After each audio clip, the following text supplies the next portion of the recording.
Ask yourself, are you playing 60 cards or 75 cards? Today we're going to talk about sideboarding and why it's so important.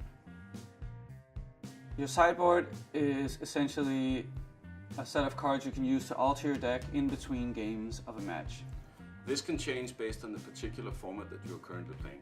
For instance, in Constructed, a sideboard should consist of at most 15 cards, and the 4-card limit rule applies to the main deck and the sideboard combined. During a match, you cannot have more than 15 cards in your sideboard at any time during a game. In Limited, your sideboard is all the cards that you have in your pool that you're not playing in your main deck, including unlimited basic lands. And in Team Limited, you divide your sideboard cards between your team. So one card can only be in one player's sideboard. When you're playing Sanctioned Magic, sideboarding is hugely important. Not only do you get to bring in cards that target your opponent's deck very specifically, but you actually play more games with your sideboarded cards than without, because you will always play one game pre-board and 1 or 2 games post-board. Now, when you're sideboarding, in general you have a couple of options. First, you can look at hate cards. These are cards that specifically target your opponent's strategy and are very potent and potentially can win you the game, but are not flexible enough to make it to the main deck.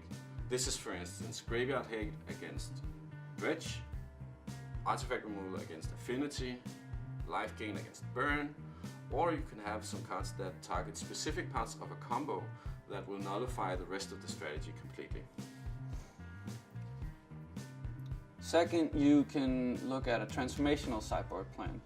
So sometimes you know that you won't be able to execute your main deck's plan against the opponent's sideboard, so you can bring in some cards that do something completely different.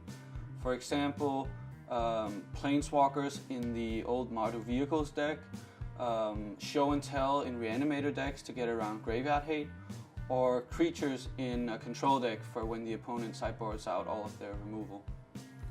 Third, you can look at upgrading your cards, because sometimes it's not because that your main deck is particularly bad against your opponent, but your sideboard might hold some treasures. This is simply a matter of adding the superior cards and cutting the lesser ones. And fourth, you can look at cutting, and by cutting I mean you will sometimes have cards in your main deck that are just completely useless in the current matchup. It can be removal against a deck with no creatures. It can be expensive cards against a super aggressive deck, so you'll never have time to cast them. So you might not have cards in your sideboard that are extremely potent in the matchup, but they will at least serve some purpose. Now, lastly, remember to always have a plan for your deck after sideboards. Make sure you're not cutting cards that are essential to your game plan, and make sure you're not messing too much with your curve. It's hugely important that you keep a winning strategy intact so you can execute properly.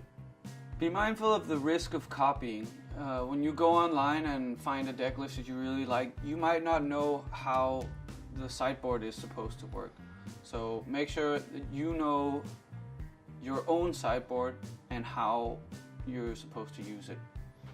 Now, when you're constructing your own sideboard, it's hugely important that you understand the meta game. How is your deck compared to the other decks in the meta game? Are you playing at a GP, PPTQ, FNM, or at the kitchen table? Maybe your friends always play the same deck, while more competitive players at GPs and PPTQs are more likely to take decks from the established meta. Make sure your sideboard is geared towards the deck you are likely to face, and you don't end up sitting with 7 cards in your sideboard towards a deck you are not likely to face. Rather, put them somewhere else. Try and anticipate what your opponent is going to do. It doesn't help you much if you sideboard for their main deck and then they change their deck completely for games 2 and 3. So try and see what they're likely to sideboard and then make your sideboard plan according to that. Now with the internet there is an essentially endless amount of data for you to analyze in order to figure out what is the best deck in the current meta. But the data only looks in the past and doesn't look into the future. And since you are making your sideboard in advance, remember that you don't plan for last week, but you have to plan for next week.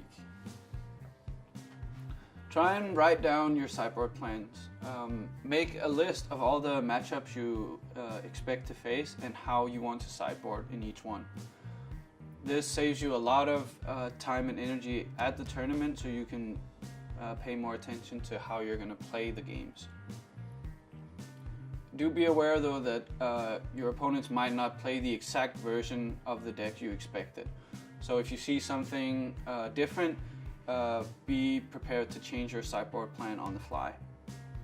Now, when you're making a sideboard, there is something called the 75 cards mentality. This mentality applies to decks such as mid-range that don't have a very streamlined game plan.